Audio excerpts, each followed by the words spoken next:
7 Days News v bratislavském podsvětí. Jdeme se podívat, jak tuhle temnotu zvládá LR Crew.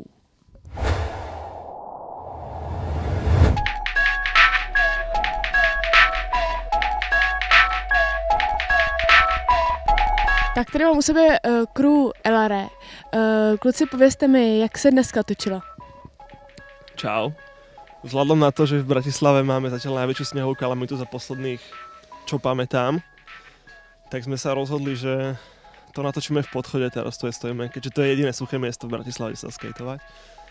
A keďže v Podchode veľmi trikovo, kreatívne neponúkneš nič nové, tak sme sa rozhodli, že vsadíme trocha na príbeh a že skúsime spraviť nejakú takú akože príhodu, čo sa stane skejťákom, keď sa nedá skejtovať vonku, lebo je sneh. A kolik vás točí, kolik vás je v crew? Sme teda v crew dvaja filmári a potom máme nejakých jazdcov, ktorí dúfam zajtra prídu, ale ako dúfame, no.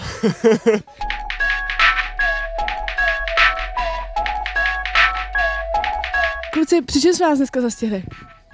No dneska ako správny poctivý štáb, ktorý určite vždy odozdá video, sme si prišli urobiť prípravky, čiže sme si prišli pozrieť svetlo, s ktorým sa aj tak nedá nič robiť. A prišli sme si pozrieť tú lokáciu, s ktorou sa tiež aj tak nedá nič robiť, ale hlavne sa prišli stretnúť s vami, lebo sme sa tešili na vás.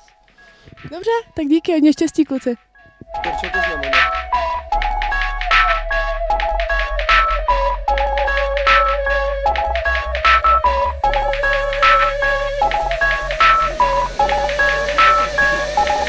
Dostali jsme se až do bratislavského metra a jak jsme věděli, kluci si připravují a čekují podmínky. Každopádně vy se těšte 7.2.2015 Prágo. Čágo!